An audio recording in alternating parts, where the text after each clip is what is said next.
নমস্কার, দেখছেন আর plus news. Health plus নিয়ে জুলেখা রয়েছে আপনাদের সঙ্গে। আপনারা এতক্ষণে জেনে গিয়েছেন যে হেলথ প্লাসের নানান টপিক, নানান বিষয় আমরা আপনাদের সামনে তুলে ধরি এবং প্রত্যেকটা বিষয় যেমন তুলে ধরা হয়, সমস্যা যেমন তুলে ধরি, সেই সমস্যার সমাধানের বিষয়টাও আলোচনা করি। আজকে আমরা আলোচনা করব একটু হাড়ের সমস্যা নিয়ে, কারণ বয়স বাড়লে যেমন হাড়ের সমস্যা হয়, এখন অল্প বয়স্কদেরও কিন্তু হাড়ের সমস্যা হচ্ছে। সব হাড়ের সমস্যায় কি আর্থারাইটিস নাকি নেপথ্যে অন্য কোনো কারণ থাকতে পারে, সেটাই আজকে আপনাদের সামনে তুলে ধরব। বয়স বাড়লে কোমরে যন্ত্রণা হয়, হাঁটুর ব্যথায় ভুগতে দেখা যায় অনেকেই। তবে আর্থারাইটিসের কারণে কম বয়সেও কিন্তু আপনাকে ভুগতে হতে পারে। আর্থারাইটিসের মূলত দুটি ভাগ রয়েছে, একটি হচ্ছে অস্টিও আর্থারাইটিস এবং অপরটি হচ্ছে রিউমাটয়েড আর্থারাইটিস। অনেকের ধারণা রয়েছে যে আর্থারাইটিসের সমস্যা সহজে নাকি কমতে চায় না, কিন্তু সঠিক চিকিৎসা নিয়ম করে যদি আপনি শরীরচর্চা এবং খাওয়া দাওয়ার মাধ্যম মেনে চলেন, তাহলে এই ব্যথা কমানো সম্ভব। আর্থারাইটিস বা বাত অস্থি সন্ধির একটি গুরুতর সমস্যা। এই রোগে দেহের বিভিন্ন অস্থির সন্ধিতে তীব্র ব্যথা হয়, পেশি ফুলে যাওয়ার মতো সমস্যাও কিন্তু দেখা দেয়। হাঁটুর ব্যথায় কাবু অলিম্পিক্স পদকজয়ী খেলোয়াড় সাইনা নেহওয়াল। তিনি ঠিক কি জানাচ্ছেন? তিনি বলছেন, ছোটবেলায় প্রত্যেকেরই কিন্তু স্বপ্ন থাকে অলিম্পিক্সে খেলার। ওই পর্যন্ত যাওয়ার জন্য বছরের পর বছর একটা প্রস্তুতির প্রয়োজন হয়, পরিশ্রম করতে হয়। যখন বোঝা যায় সেই পর্যায়ে পৌঁছানো আর সম্ভব নয়, তখন হতাশ লাগে। মানসিকভাবে খেলা চালিয়ে যেতে চাইলেও সেটা সম্ভব হয় না, কারণ শরীর সঙ্গ দেয় না, পারফরমেন্স ভালো হয় না, চোট সমস্যা তৈরি করে। এটা হচ্ছে সাইনা নেহওয়ালের বক্তব্য। অন্যদিকে রিউমাটয়েড আর্থারাইটিস, যখন তার কামড় আপনার শরীরে বসাবে, তখন অনেকেই কি করলে ভালো হবেন সেটা বুঝে উঠতে না পেরে বিভিন্ন রকম চিকিৎসা পদ্ধতির দ্বারস্থ হন, আর তাদের সমস্যা আরও জটিল হয়ে ওঠে। তাই আসুন জেনে নেওয়া যাক রিউমাটয়েড আর্থারাইটিস হলে ঠিক কি করবেন। প্রথমে আপনাদেরকে বলবো আর্থারাইটিস আসলে কি। আর্থারাইটিস হচ্ছে আমাদের শরীরে বিভিন্ন অস্থির সন্ধিকে আক্রমণ করে এবং আমাদের বিভিন্ন অস্থিকে ফুলিয়ে দেয়। যন্ত্রণা হয় গাঁটে গাঁটে, গাঁট ফুলে যাওয়া, গরম হয়ে ওঠে এবং লাল হয়ে যায়। স্বাভাবিক সচলতা নষ্ট হয়, দুর্বলতা অনুভূত হয়, খিদে কমে যায়, ওজন কমে যায়, বারবার জ্বর আসে, অত্যাধিক ঘাম হয়। সচরাচর শরীরের দুদিকেই কিন্তু রিউমাটয়েড আর্থারাইটিস সমানভাবে আক্রান্ত হয়। রিউমাটয়েড আর্থারাইটিস জীবনের যে কোনো পর্যায়ে আক্রমণ করতে পারে, যদিও 40 থেকে 60 বছর বয়সীরাই সবচেয়ে বেশি রিউমাটয়েড আর্থারাইটিসে আক্রান্ত হন। আর মহিলাদের আক্রান্ত হওয়ার সংখ্যা কিন্তু পুরুষদের থেকে 2 থেকে 3 গুণ বেশি। যদিও এটি মূলত জিন ঘটিত রোগ, তবুও বিভিন্ন পারিপার্শ্বিক কারণ, যেমন ধরুন ধূমপান, স্থূলতা, রিউমাটয়েড আর্থারাইটিস হওয়ার সম্ভাবনা অনেকাংশে বাড়িয়ে দেয়। অল্প বয়সীদের মধ্যে ঠিক কী কারণেই হাড়ের সমস্যা হয়, এবার সেটা বলবো। শরীরে অতিরিক্ত মেদ জমা হলে, বেশি চিন্তায় শরীর দুর্বল হয়ে গেলে অস্থি বিপর্যয় হয়। কম বয়সী তরুণীদের অ্যামিনোরিয়া, মাসিক বন্ধ হলেও অস্টিওপোরোসিস হতে পারে। দুগ্ধ জাতীয় ও চিজ সমৃদ্ধ খাবারের সঙ্গে ঠান্ডা পানীয় পান করলে কিন্তু সমস্যা বাড়তে পারে। হাড়ের সমস্যা অ্যাকচুয়ালি চিরকালই ছিল, এখন যেটা হয়েছে সেটা হচ্ছে লোকজন একটু সচেতন হয়েছে। ছোটোখাটো জিনিস, ছোটোখাটো চোট লাগলে বা একটু আধটু ব্যথাতে মোটামুটি ডাক্তারের কাছে আসছেন। কিছু কিছু জিনিস বেড়েছে, যেমন কোমরের সমস্যা বেড়েছে, হাঁটুর সমস্যা বেড়েছে, ঘাড়ে ব্যথা হচ্ছে, মোবাইল ফোনের ইউজ বেড়েছে, তার জন্য কিছু কিছু ব্যথা হচ্ছে। তারপরে লোকজন এক্সারসাইজ কম করছে, খাওয়া দাওয়ার নিউট্রিশনের দিকে সেরকমভাবে মনোযোগ দিচ্ছে না। সেই জন্য মনে হচ্ছে যে আপাত দৃষ্টিতে যে হাড়ের সমস্যা হয়তো খুব বেড়েছে, কিন্তু অ্যাকচুয়ালি সব কিছু বাড়েনি। কিছু কিছু জিনিস রিপোর্টেড বেশি হচ্ছে আর কিছু কিছু জিনিস বেড়েছে। দেখুন, আগেকার দিনে একটা যেটা আমাদের রেগুলার এক্সারসাইজ ছিল সেটা হচ্ছে যে আমরা হাঁটতাম প্রচুর। আমার বাবা মারা, আমার ঠাকুরদারা প্রচুর হাঁটতো। গাড়িতে চেপে পড়লো, মোটর সাইকেলে করে গেল, এরকম খুব কমই ছিল। আর হাঁটাটা হচ্ছে একটা খুব লো ইম্প্যাক্ট এক্সারসাইজ, যে এক্সারসাইজ করলে গোটা শরীরের একটা ডেভেলপমেন্ট হয়, উন্নতি হয় এবং শরীরে রক্ত চলাচল বাড়ে, হাড়গুলো ভালো থাকে। হাড় বা অস্থি আমাদের শরীরের একটা পরিকাঠামো, তার উপরে মাংসপেশি আমাদের বিভিন্ন অঙ্গ প্রত্যঙ্গকে নানা ঘাত প্রতিঘাত থেকে রক্ষা করে। তাই হাড় এবং পেশির কর্মক্ষম থাকলে জীবন গতিশীল থাকবে। তাই সুস্থ সবল থাকতে হাড়ের স্বাস্থ্য ঠিক রাখাটা আবশ্যক। এবার আপনাদেরকে জানাবো আর্থারাইটিস থেকে মুক্তির উপায়টা আসলে কি। দৈনন্দিন জীবনের বিভিন্ন স্ট্রেস নিয়ন্ত্রণে রাখা, সারাদিনের কার্যাবলীকে ছোট ছোট ভাগে ভাগ করে নিন। একই কাজ দীর্ঘক্ষণ ধরে করা থেকে নিজেকে বিরত রাখুন। দীর্ঘক্ষণ একইভাবে বসে না থেকে নানা রকম ভঙ্গিমায় নড়াচড়া করে নিন। সঠিক সময়ে সঠিক পরিমাণে ঘুমানোর অভ্যাস করতে হবে। রাতের দিকে কফি বা উত্তেজক পানীয় কিছুই খাবেন না। ইলেকট্রনিক গ্যাজেট থেকে নিজেকে দূরে সরিয়ে রাখুন। দাঁত এবং মাড়ির প্রকৃত যত্ন নিন। শরীরচর্চা ও খাওয়া দাওয়ার মাধ্যমে ব্যথা কমানো সম্ভব। যদি আপনাকে অফিসে একটানা ঘন্টার পর ঘন্টা বসে কাজ করতে হয়, তাহলে কাজের চাপ এতটাই থাকে যে কখনো কখনো দীর্ঘ সময় কেটে গেলেও আসন ছেড়ে কিন্তু ওঠানামা করা যায় না। আর এই অভ্যেসে কিন্তু হাড়ের অনেকটাই ক্ষতি হয়, ডেকে আনে অস্টিওআর্থারাইটিসের মতো অসুখ। বয়স বৃদ্ধির সঙ্গে সঙ্গে হাড়ের ক্ষতি রুখতে ক্যালসিয়ামের ঘাটতি পূরণ করাটাই যথেষ্ট নয়। এমন কয়েকটা খাবার রয়েছে যেগুলো যদি আপনি নিয়মিত খান তাহলে হাড়ের ক্ষয় বেড়ে যায় কয়েক গুণ।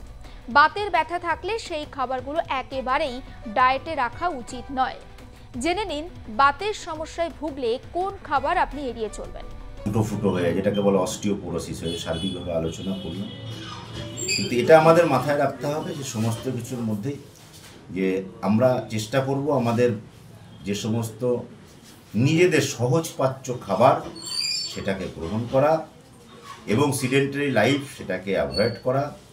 স্ট্রেসফুল লাইফ সেটাকে রিলিজ করতে গেলে নিজেকে কিছুটা ব্যায়াম ট্যাম করা এবং তার সঙ্গে সার্বিকভাবে আমাদের মাথায় রাখতে হবে একটাই, যে আমাদের যখন এই ধরনের পেইন আসবে, ব্যথা হবে, জয়েন্টে পেইন হবে বা মনে হচ্ছে অস্টিওআর্থাইটিস হয়েছে, সেক্ষেত্রে আমি বলবো যে নিজেরা বাড়িতে বসে পেইন কিলার না খেয়ে নিকটবর্তী যে সরকারি হসপিটাল হোক বা বেসরকারি হসপিটাল হোক সেখানকার কোনো অর্থোপেডিক সার্জন তার পরামর্শ নেওয়া এবং তার সঙ্গে যারা পাশ করা ফিজিওথেরাপিস্ট রয়েছেন, এই সমস্ত গ্রাম্য এলাকায় বা আমাদের মফস্বল এলাকাতে অনেক ফিজিওথেরাপিস্ট রয়েছেন যারা হয়তো এখনও চেষ্টা করছে, তারা শিখছে। কিন্তু আমি বলবো সবসময় গভর্নমেন্ট থেকে অ্যাপ্রুভ যারা ফিজিওথেরাপিস্ট তাদের থেকে আপনারা ফিজিওথেরাপি নিন। এখন জেরবার যেটা হচ্ছে, মানে এখন মানুষের মধ্যে অ্যাওয়ারনেসটা অনেক বেশি বেড়েছে। মানুষ অনেক সচেতন, মানে সামান্য ব্যথা হলেই মানুষ ডাক্তারবাবুর কাছে আসছেন এবং আমাদের অনেক ডায়াগনস্টিক টুলস যেগুলো আমরা দিয়ে রোগ নির্ধারণ করতে পারি, ভালো ভালো ডায়াগনস্টিক টুলস আমাদের হাতে এসছে যেগুলোর সাহায্যে আমরা আগেই রোগ নির্ধারণ করতে পারছি। এই কম বয়সীদের মধ্যে হাড়ের যে ব্যথা আগেও ছিল, কিন্তু আগে এত সচেতনতা ছিল না বা আমাদের ডায়াগনোসিস করার উপায় ছিল না, আমাদের ডায়াগনস্টিক মাধ্যম কিছু ছিল না। কিন্তু এখন আমাদের কাছে এসে গেছে, সেই জন্য আমরা যারা প্রথমেই আসছেন আমরা ডায়াগনোসিস করতে পারছি। যেমন প্রক্রিয়াজাত খাবার, এর মধ্যে কি কি পড়ছে? চিপস, বার্গার, চিজ, পপকর্ন, নোনতা, ভাজাভুজির মতো খাবার। এগুলো আর্থারাইটিস রোগীদের জন্য যথেষ্ট ক্ষতিকর। আর্থারাইটিসের সমস্যায় ভুগলে পাঁঠার মাংস খাওয়ার ব্যাপারেও কিন্তু আপনাকে সচেতন হতে হবে, কারণ রেড মিটে ফ্যাটের পরিমাণ বেশি থাকে। এই ধরনের খাবার ব্যথা বাড়িয়ে দিতে পারে। অতিরিক্ত চিনি আছে এমন পানীয় আর্থারাইটিসের ব্যথা বাড়িয়ে দিতে পারে। বাতের ব্যথা থাকলে কখনোই শরবত, নরম পানীয়, সোডাযুক্ত পানীয় আপনি এড়িয়ে চলুন, কারণ এগুলো আপনার জন্য কখনোই ভালো খাবার নয়। আর্থারাইটিসে কাঁচা নুন খাওয়ার অভ্যেস খুব ক্ষতিকর। কাঁচা নুনে সোডিয়াম ক্লোরাইড থাকে, যা আর্থারাইটিসের ব্যথা স্বাভাবিকের চেয়ে অনেকটাই বাড়িয়ে দেয়। এছাড়া প্রক্রিয়াজাত খাবারও আর্থারাইটিস রোগীদের না খাওয়াই ভালো। চিনি দেওয়া শরবত, নরম পানীয়, সোডা দেওয়া ফলের রস এগুলো এড়িয়ে চলুন। আর্থারাইটিস রোগীদের পক্ষে একেবারেই উপকারী নয় এই সমস্ত খাবার। পেশিকে শক্তিশালী রাখতে ভিটামিন ডি, সি সমৃদ্ধ খাবার, যেমন আপনি ডুমুর, পালং শাক, কিশমিশ, কমলালেবু খেতে পারেন। পটাশিয়াম আর্থারাইটিস রোগীদের জন্য মদ্যপানও ক্ষতিকর। এবার একটু ভালো খবর দিই, কিন্তু ভালোর মধ্যেও খারাপ খবর মিশে থাকছে। কি? রেড মিট প্রত্যেকেই পছন্দ করেন, কিন্তু সেটা কতটা উপকারী আপনার জন্য এবার সেটা জানাবো। খাসির মাংস খেতে আমরা প্রত্যেকেই ভালোবাসি। বিশেষ করে রবিবারের দিন তো মাটনের একটু টেলটেলে ঝোল দিয়ে সরু চালের সাদা ভাত মেখে না খেলে যেন দিনটাই সার্থক হয় না। কিন্তু মাটন খাওয়া নিয়ে আজকাল কম বেশি সব স্বাস্থ্য সচেতন বাঙালি একটু চিন্তায় থাকেন। আমরা অনেকেই মাটন ভালোবাসি বলে খেতে শুরু করলে অনেকটাই খেয়ে নিই, কিন্তু ঠিক কতটা মাটন খাওয়া একজন সাধারণ মানুষের জন্য সেফ, সেই তথ্য আমরা অনেকেই হয়তো জানি না। আসুন সেটাই এবার জেনে নিই। মাটনে প্রোটিন ছাড়াও থাকে কি? Iron, vitamin B12, zinc, potassium, fat. 85 গ্রাম রান্না করা মাংসে ফ্যাট থাকে 2.6 গ্রাম, প্রোটিন থাকে 23 গ্রাম, কার্বোহাইড্রেট অর্থাৎ শর্করা থাকে না, মাংসে থাকে না সুগারও। ওয়ার্ল্ড ক্যান্সার রিসার্চ ফান্ডের গবেষকরা বলছেন, একজন সুস্থ মানুষ প্রত্যেক সপ্তাহে 3 পোর্শনের বেশি তার মাটন খাওয়া উচিত নয়। 1 পোর্শন মানে 100 থেকে 150 গ্রাম রান্না করা মাটন, অর্থাৎ প্রতি সপ্তাহে 200 থেকে খুব বড় জোর 300 গ্রামের মতো মাটন খেতে পারবেন একজন সুস্থ স্বাভাবিক মানুষ। তবে এক্ষেত্রে আপনি কোন অংশের মাটন খাচ্ছেন সেটাও কিন্তু জরুরি। খাসির মাংসে অন্যান্য ফ্যাট ফ্রি অংশ খাওয়া খুব স্বাস্থ্যকর। এতে কোলেস্টেরলের সমস্যা থাকলে খুব বেশি সমস্যা হয় না। তাছাড়া রান্না করার পদ্ধতিও কিন্তু এক্ষেত্রে যথেষ্ট গুরুত্বপূর্ণ। স্বাস্থ্যকর পদ্ধতিতে রান্না করলে মাটন খেলে ক্ষতি হয় না বললেই চলে। তবে যে কোনো মানুষের বয়স, তিনি ঠিক কতটা শারীরিকভাবে সক্ষম, তার স্বাস্থ্যের অবস্থা, তার আদেও মাটন খাওয়া উচিত কিনা সবটাই চিকিৎসকের পরামর্শ নেওয়ার পরে তবেই খাওয়া উচিত। এই যেমন ধরুন, খাসির মাংসে অন্যান্য মাংসের তুলনায় আনস্যাচুরেটেড ফ্যাট বেশি থাকে, যা শরীরে খারাপ কোলেস্টেরল বাড়ায়। তাই এই মাংস খাওয়ার বিষয়ে একটু সতর্ক থাকাই ভালো। অতিরিক্ত খাসির মাংস খেলে হৃদরোগের সমস্যা থেকে শুরু করে ক্যান্সারের ঝুঁকি দুটোই কিন্তু বাড়তে পারে। তাই পরিমাপ বুঝেই খাওয়াটা উচিত। 2015 সালেই বিশ্ব স্বাস্থ্য সংস্থা হু জানিয়েছিল, রেড মিট মানুষের জন্য একটা ক্যান্সার তৈরির প্রধান কারণ হতে পারে, কারণ রেড মিট হৃদযন্ত্র এবং ক্যান্সারের মতো সমস্যা সৃষ্টি করতে পারে সাধারণ ব্যক্তির। কোন কোন ক্ষেত্রে রেড মিট আপনি খাবেন না, এবার শুনে নিন। যদি আপনি হৃদরোগ কিংবা উচ্চ কোলেস্টেরলের রোগী হন, রেড মিটে স্যাচুরেটেড ফ্যাট বেশি থাকে, রক্তে কোলেস্টেরলের মাত্রা অনেকটা বাড়িয়ে দেয়, ফলে হৃদরোগ এবং স্ট্রোকের ঝুঁকি বাড়তে পারে। ডায়াবেটিসে আক্রান্ত যারা নিয়মিত রেড মিট খান, তাদের ডায়াবেটিসের ঝুঁকি কিন্তু অনেকটাই বেশি। ক্যান্সার, প্রক্রিয়াজাত রেড মিট, এই যেমন ধরুন বেকন, হটডগ এবং অতিরিক্ত পরিমাণে লাল মাংস বিশেষ করে কোলোরেক্টাল ক্যান্সারের ঝুঁকি বাড়ায় বলে গবেষণায় দেখা গিয়েছে। ওজন বৃদ্ধি, রেড মিটে ফ্যাট বেশি থাকায় এটি ওজন বাড়াতে পারে, যা অন্যান্য স্বাস্থ্য সমস্যাও কিন্তু ডেকে আনতে পারে। পেটের সমস্যা, কিছু মানুষের জন্য এটি হজম করা অত্যন্ত কঠিন হতে পারে এবং পেটের সমস্যাও দেখা দিতে পারে। আলফা গ্যাল সিনড্রোম, যাদের স্তন্যপায়ী প্রাণীর মাংসে, এই যেমন ধরুন গরু, শুয়োর, ভেড়া, ছাগল, এই সমস্ত পশুর মাংসে অ্যালার্জি রয়েছে, তাদের রেড মিট খাওয়া থেকে বিরত থাকা উচিত। কোষ্ঠকাঠিন্য, কোলেস্টেরল, উচ্চ রক্তচাপ রোগীদের জন্য ঠিক কি পরামর্শ দিচ্ছেন রেড মিট খাওয়ার ক্ষেত্রে চিকিৎসকেরা? তারা রেড মিট খেতে পারবেন কিনা, কতটুকু তারা খেতে পারবেন, এর জন্য অবশ্যই তাদের বিশেষজ্ঞ বা পুষ্টিবিদের পরামর্শ নিতে হবে। যাদের কোনো সমস্যা নেই, তারা দিনে 70 গ্রাম পর্যন্ত রেড মিট খেতে পারবেন। সপ্তাহে 300 থেকে 500 গ্রাম তারা খেতে পারবেন। বিশেষ করে যাদের হৃৎপিণ্ডের সমস্যা রয়েছে, তাদের কিডনির সমস্যা আছে, যাদের ওজন অনেক বেশি, যাদের আর্থারাইটিস রয়েছে, তারা অন্তত জেনে বুঝে রেড মিট খাবেন কিংবা চিকিৎসকের পরামর্শ নিয়ে খান। বিশেষ করে যাদের হচ্ছে হার্টের রোগ থাকে বা হাইপার টেনশন থাকে, কারণ এই রেড মিটে যে স্যাচুরেটেড ফ্যাট থাকে এবং কোলেস্টেরল থাকে, আমাদের বডির যে এলডিএল কোলেস্টেরল সেটাকে কিন্তু বাড়িয়ে দেয় এবং এর থেকে দেখা যাচ্ছে হার্ট অ্যাটাক, স্ট্রোক বা অ্যাথেরোস্ক্লেরোসিস এগুলো কিন্তু বাড়িয়ে দেয়। তো যে সমস্ত রোগীর ক্ষেত্রে দেখা যাচ্ছে যে ইসকেমিক হার্ট ডিজিজ আছে, তাদের ক্ষেত্রে রেড মিট কিন্তু অ্যাভয়েড করা ভালো। আর একটা যে যেমন ডায়াবেটিস রোগী, ডায়াবেটিসের ক্ষেত্রেও দেখা যাচ্ছে বিভিন্ন স্টাডিতে যাদের ইনসুলিন চলে, তাদের ইনসুলিন রেজিস্ট্যান্ট মানে এদের তো ইনসুলিন নিতে হয়, কোনো পেশেন্টের কোনো ট্যাবলেট নিতে হয়, এখানেও কিন্তু একটা রেজিস্ট্যান্সের ব্যাপার থাকে, মানে গবেষণায় দেখা গেছে। আর বিশেষ করে যারা কিডনির রোগী, ক্রনিক কিডনি ডিজিজ আছে, তাদের ক্ষেত্রে তো স্ট্রিক্টলি এটা খাওয়া উচিত নয়, কারণ এটা খেলেই কিন্তু কিডনির উপরে বাড়তি চাপ পড়ে। তাছাড়াও ফসফরাস থাকে, পিউরিন থাকে, এগুলো থেকে গাউট তৈরি করে, সেগুলো থেকেও কিডনির ক্ষতি করে এবং সিকেডি যাদের আছে তাদের তো একদমই খাওয়া উচিত নয়। আবার হার্টের সমস্যায় যারা ভুগছেন তাদের রেড মিট তারা আদৌ খেতে পারবেন কিনা সেটাও কিন্তু পরামর্শ দেবেন চিকিৎসকেরা। অতিরিক্ত পরিমাণে রেড মিট খেলে হার্ট অ্যাটাকের সম্ভাবনা বাড়ে। যাদের রক্তনালীর মধ্যনালীর মধ্যে চর্বি জমার একটা সম্ভাবনা থেকে যায়, তবে ঝুঁকি এড়িয়ে একটু সচেতনভাবে খেলে কোনো সমস্যা হয় না, তেমনটা বলছেন চিকিৎসকরা। আর্থারাইটিসের কথা আপনাদেরকে জানালাম, কিভাবে সেটা থেকে মুক্তি পাবেন আপনি সেটাও বললাম, খাওয়া দাওয়ার বিষয়টাও বললাম। এবার একটু জলের কথা বলবো। জল মানেই তো জীবন, কিন্তু শরীরে ঠিক কতটা জল আমাদের প্রয়োজন? সুস্থ থাকতে হলে জল খাওয়া ছাড়া আমাদের উপায় নেই, আমরা প্রত্যেকে জানি। ডিহাইড্রেশনের আশঙ্কা এড়াতেও বেশি করে জল খাওয়ার পরামর্শ দেন বিশেষজ্ঞরা। কিন্তু সারাদিনে ঠিক কতটা জল খাওয়া দরকার তা না নিয়েই নানা মুনির নানা মত রয়েছে। আসুন জেনে নেওয়া যাক সুস্থ থাকতে আমাদের শরীরের জন্য ঠিক কতটা জল দরকার। তেষ্টা মেটাতে বা শরীরের আর্দ্রতা বজায় রাখতে জল কিংবা তরল জাতীয় জিনিসে আমাদের ভরসা করতেই হয়। এমনকি সারাদিন এসি ঘরে বসে কাজ করলেও গরমে শরীরের জলের চাহিদা বাড়ে। আবার শীতকালেও জল না খাওয়া মানে শরীরে জলের একটা ঘাটতি দেখা দেয়। ফলে সবসময় যে জল খুব বেশি আমাদের শরীরে প্রয়োজন এমন নাও হতে পারে। বিশেষজ্ঞরা কি বলছেন জল খাওয়া নিয়ে শুনুন। একজন সুস্থ স্বাভাবিক মানুষের গরমকালে প্রত্যেকদিন 8 থেকে 10 গ্লাস জল খাওয়া উচিত।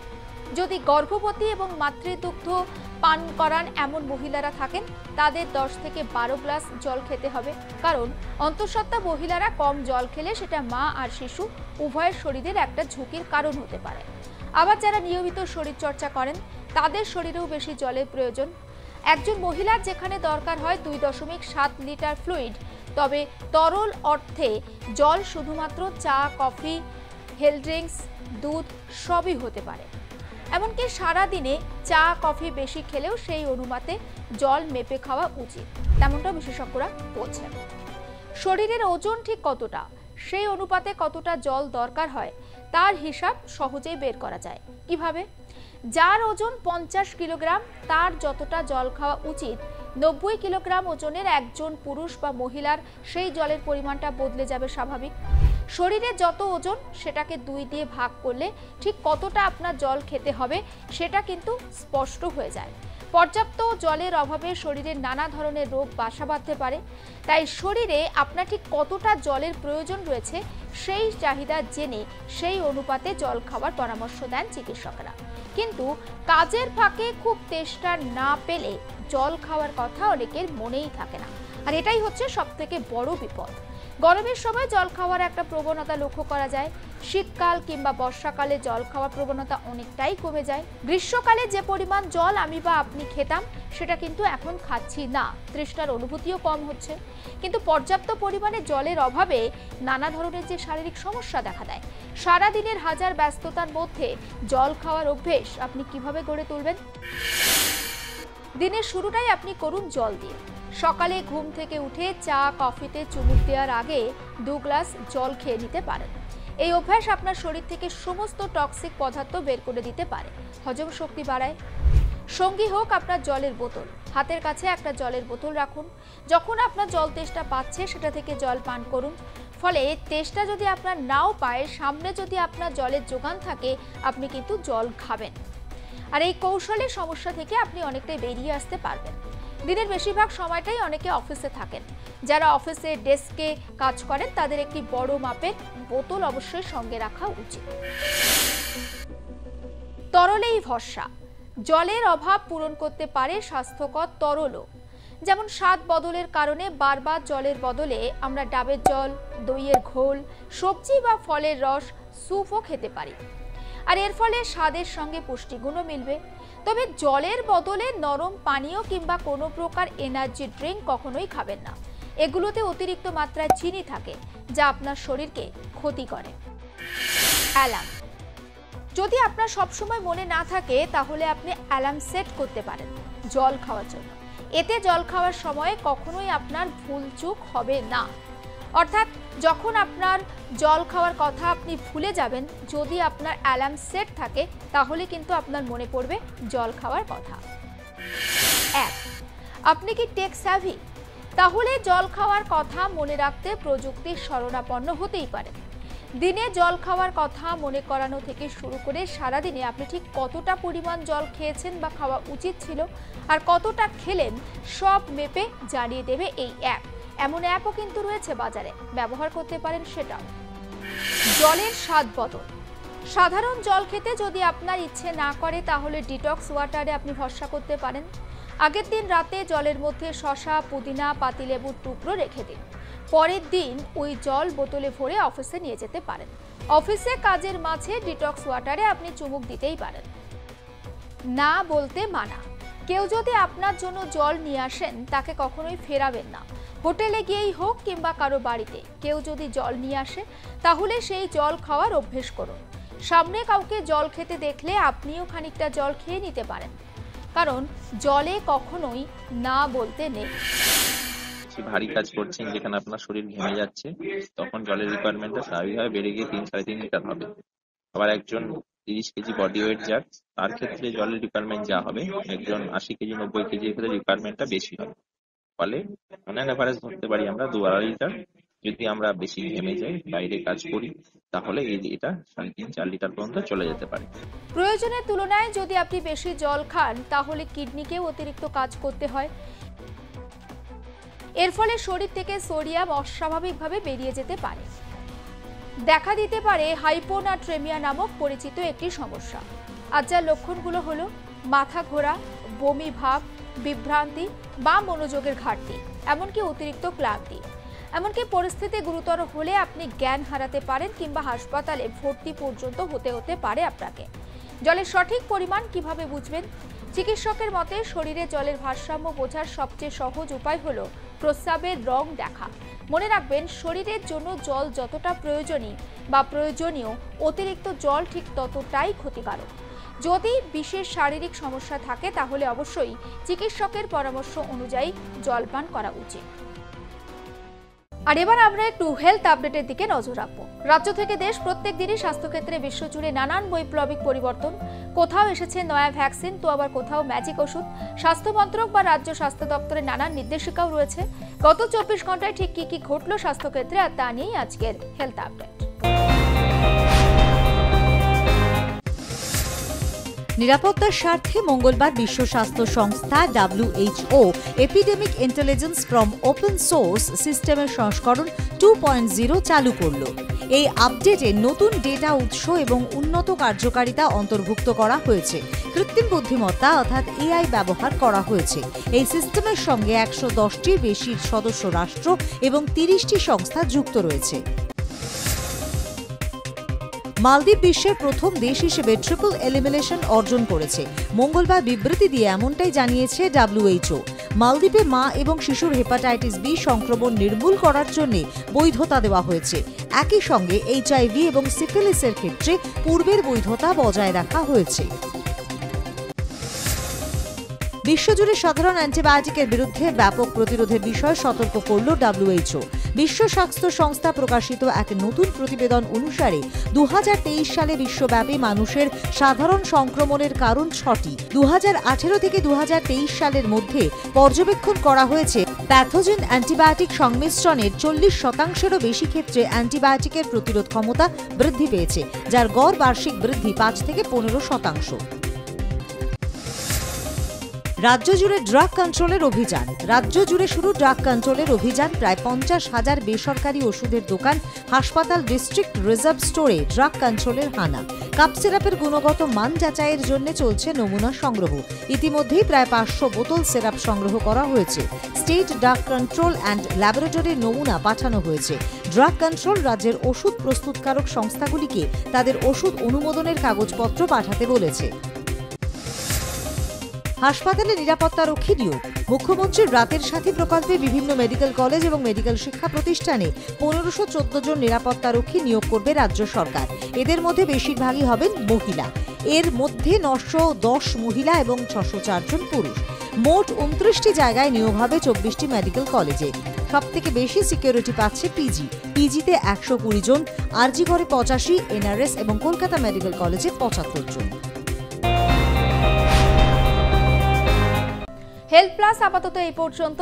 আরও নানান টপিক নিয়ে হাজির হব আপনাদের সামনে। ততক্ষণ দেখতে থাকুন আর প্লাস নিউজ, সবার আগে সবার পাশে।